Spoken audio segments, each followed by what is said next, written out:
Hey everybody, Sawyer here, and we're doing some more going through the collection. So let's just get right into it, why don't we?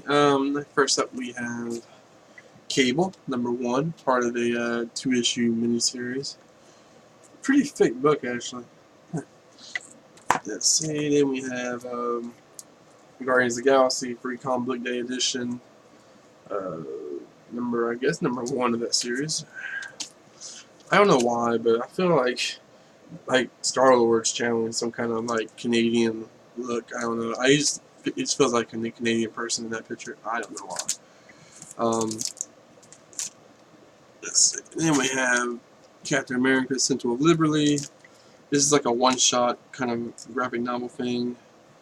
Um, well, I don't know if it's actually a one-shot, but it's like a self-contained story, and it's basically just kind of like it's a World War II story. It's showing some of his stories back in the day when he was fighting Red Skull. I didn't really care for that one, honestly. I didn't really like the art or the story that much. Then we have Legacy #7, Star Wars Legacy. Star Wars Legacy is a really cool series. I've talked about it before, but if you guys like Star Wars and you want to check out something that's pretty different, and a little bit more dark and edgy, and try out Star Wars Legacy. It's like way in the future, like 100 years after the events of well, I guess at the time they didn't have Episode 8, but it would be probably like 100 years after the events of Episode 8. So very far in the future of the canon and all that. And it's kind of cool. It focuses on Luke Skywalker's ancestor, who's kind of become a bounty hunter, and he's renounced his faith to the Force or whatever. Pretty cool stuff. Then we have Legion of Superheroes #279. Everybody watching my channel knows I'm a Legion of Superheroes fan. Um, this is a pretty cool one because this is basically like right before this issue, they had like kind of a story arc where they had this mysterious member that was on the team.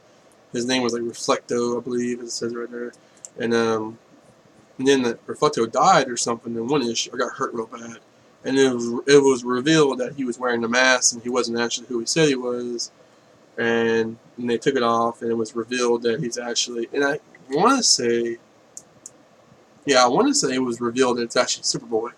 And like Superboy was like somehow went to the future and forgot who he was and became this new character. It was a really weird storyline that they came up with for some reason. I don't really never really quite understood what the real purpose of it was. But then we have another Legion of Superheroes number 42.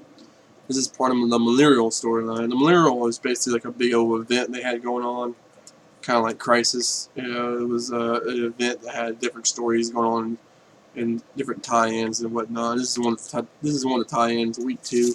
I think it went on. I don't know how long it went on, but it went on at least 2 weeks. So. Then we have War Machine #2, no #3. I'm not sure what volume this is. I don't know if this is the first War Machine solo book or if this is like a second one. It's probably the first one because I don't think War Machine's not really all that old of a character. He kind of started like in the '90s, right? And this is a '90s book, so I'm assuming that's from the first run.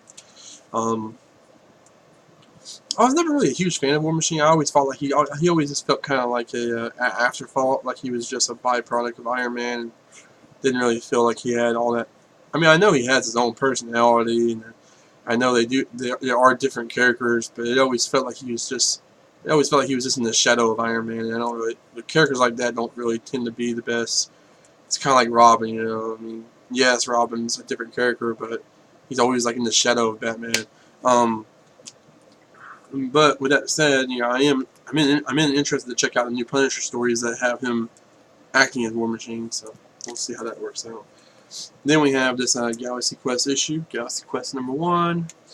Um, yeah, it's just basically one of those licensed comics based off of the Galaxy Quest movie. That's kind of like a cult classic fan favorite in the 2000s, I believe.